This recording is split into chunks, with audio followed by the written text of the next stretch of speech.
Vriende, goeiemôre. Ons is die Here nog dankbaar dat ons vanmôre uitgespaar is, dat die Here ons weer opgewek het, dat die Here vir ons weer 'n nuwe dag gee om tegemoet te gaan in sy wonderlike naam. Ons dank die Here vir sy getrouheid. Ons dank hom vir sy genade wat vir ons genoeg is en dat sy krag ook in ons swakheid volbring word. Nou, ons gaan vanmôre ons reeksie afsluit wat handel oor die gedagtegrawe, die putte weer oop. Nou wil net vir u sê, daar's baie meer gedagtes wat ek kon noem. Ek kon gepraat het oor die Heilige Gees en die werking van die Heilige Gees in ons lewens en hoe ons onsself aan die Heilige Gees moet oorgee om in ons te werk deur die waarheid van die woord, om ons in die voetstappe van Christus te laat wandel. Ag vriende, ons kon gepraat het oor ware aanbidding, dat die kerk van die Here Jesus juist daar is om waardelik te aanbid en nie vermaak te word nie. Die kerk is nie daar om mense te trakteer nie, maar om God die Vader te verheerlik. Want aan die kerk in die lewe geroep het die dag toe die Heilige Gees uitgestort is. Ons kan oor al hierdie dinge gepraat het en jy is welkom om nog 'n paar gedagtes met mekaar te wissel as kinders van die Here en so 'n bietjie met mekaar te deel en 'n bietjie navorsing te doen. Maar die laaste een wat ek by bekom stil staan, is my amper soos die kersie op hierdie koek. En dit is die gedagte, die put wat verstop geraak het in ons tyd, is die vrees vir die Here wat uit die kerk van Christus verdwyn het. Vriende, ons dink ons is besig met iemand soos ons. Ons dink God is ons gelyke. Ons dink hy is hierdie een wat ons kan hiet en gebied, 'n kosmiese Kersvader wat ons bestelling insit en hy moet vir ons gee, en as hy nie vir ons gee wat ons wil hê nie, is ons kwaad vir hom, ons is opstandig teenoor hom, ons wil nie sy woord lees nie, ons wil nie bid nie, ons wil nie kerk toe gaan nie, ons praat oor hierdie God asof hy ons skuldenaar is. Vriende, ons maak grappies oor God, oor die heiligheid van sy naam, sy woord, sy engele, en ek wil vir u sê, ons het nodig as kerk van die Here om weer stil te staan en te sien dat die vlees, die wêreld en die duiwel die put vir die vrees van die Here kom toestop. Die meeste kerke leer vir ons moet nie God vrees nie, ons moet net respek hê vir hom. Luister vriende, ek het respek vir my tuinjong, maar ek vrees hom nie. Die Bybel sê ons moet God vrees. En as u die woord wil hoor wat die Grieks gebruik en die Hebreëus gebruik, beteken dit eenvoudig as die woordjie yareh, wat beteken to fear, to frighten, to be afraid, to dread, to hold in reverence.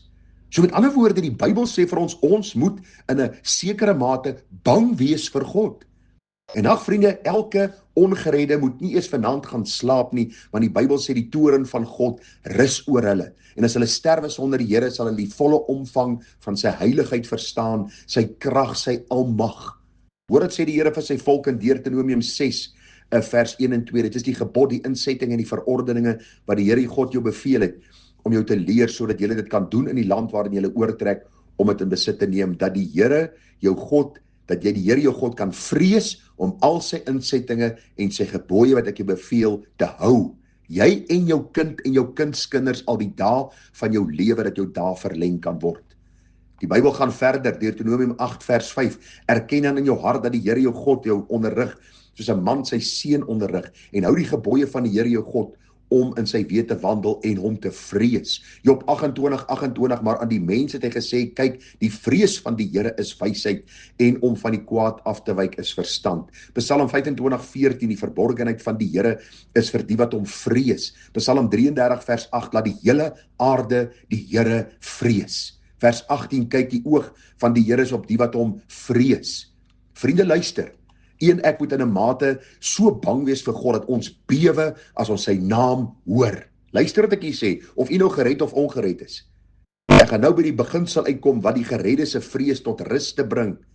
Maar vriende, as ons dink aan die heiligheid van God, sy almag, sy krag, sy heiligheid, dan moet ons soos die serafs ons aangesigte bedek en ons voete bedek en uitroep, heilig, heilig, heilig is die Here. Die kerk van Christus het die vrees vir God verloor, daarom laat ons al die boosheid in die kerke toe. Ons maak God se woord af as net nog 'n menslike boek. Ons akkommodeer homoseksuele op ons kansels.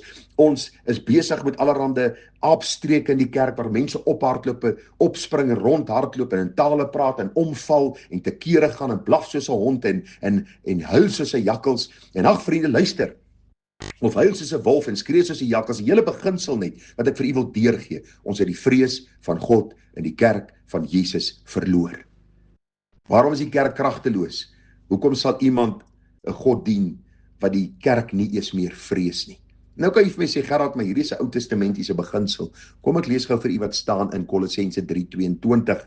Diensknegte, julle moet die Here na die vlees in alles gehoorsaam wees, nie met oë dien soos mense behaars nie, maar in eenvoudigheid van hart, omdat julle God vrees. Die Griekse woordjie hier is die woordjie phobos, to be put in fear, alarm or fright, be afraid, exceedingly, or fear or terror. So met ander woorde, waarom moet die diensknegte aan hulle Here onderdanig wees? Omdat hulle God vrees. Handelinge 9:31 en die gemeentes deur die Judea, Galilea en Samaria het vrede gehad en terwyl hulle opgebou is en gewandel het in die vrees van die Here en in die vertroosting van die Heilige Gees, het hulle vermeerder. Mense vra baie keer vir my, waarom groei die gemeente nie soos hy moet groei nie? Dan sê ek vir hulle, luister, dis nie ek wat 'n gemeente laat groei nie, waar's ons vrees vir God? Dien ons hom nog? Besef ons, hy bou sy kerk. Besef ons dat ons in die kerk heilig moet lewe. U sien, hierdie gemeentes het gegroei omdat daar 'n heilige vrees vir God was. 2 Korintiërs 5:11, omdat ons dan die vrees van die Here ken, probeer ons om die mense te oortuig, maar voor God is ons openbaar, en ek hoop ook om in julle gewetens openbaar te wees.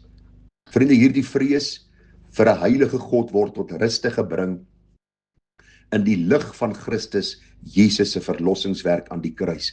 En elke weergeborene vrees God, maar nie die vrees vir die oordeel en van verwydering van God en die woorde, ek ken jou nie, maar 'n heilige vrees om te wandel in sy gebooie, om hom lief te hê omdat hy God is, omdat hy opdragte gegee het dat ek moet gehoorsaam, omdat ek baie keer val en sondig en weer belydenis moet doen.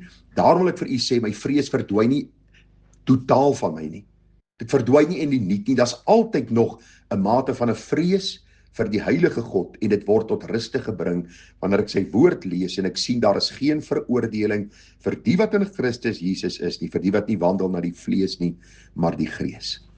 Die Bybel sê die volmaakte liefde dryf die vrees na buite. So al wanneer my vrees tot ruste gebring word, is wanneer ek in die lig van Christus se verlossingswerk en my redding in hom na die heilige God kyk.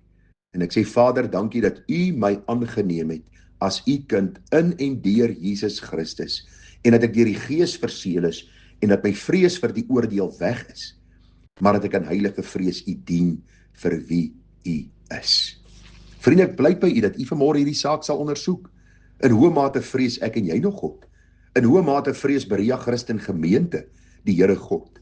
In hoe mate wandel ons in hierdie heilige vrees vir God, wat ons weghou van die kwaad, of het ons so gewoond geraak om die sonde te doen en te dink, ag, die ou baas daarbo sal vergewe, soos mense vir my sê. Ag, hy is seker baie besig daarbo, so ons kan maar eintlik hier aangaan op aarde soos ons wil. Mag die Here ons as kerk verhoed, dat ons oor God, oor sy seun, oor die Gees, oor die woord, oor hierdie dinge grappies maak, ligtelik praat, en dan wandel asof die heilige God nie eendag van ons rekenskap gaan vra nie. Hierdie verstopte put, vriende, moet oopgemaak word. En omdat die Here genadig en barmhartig is, dink mense hulle kan met God speel. Verskoon die uitdrukking, hulle kan woer met hom speel. Daar gaan 'n dag aanbreek dat u en ek rekenskap sal gee. En elke knie sal buig en elke tong sal bely. Daarom moet ons as kerk van Christus die voorbeeld stel. Ons moet vooruitloop deur vir mense te wys hoe lyk dit om in die vrees van God te wandel.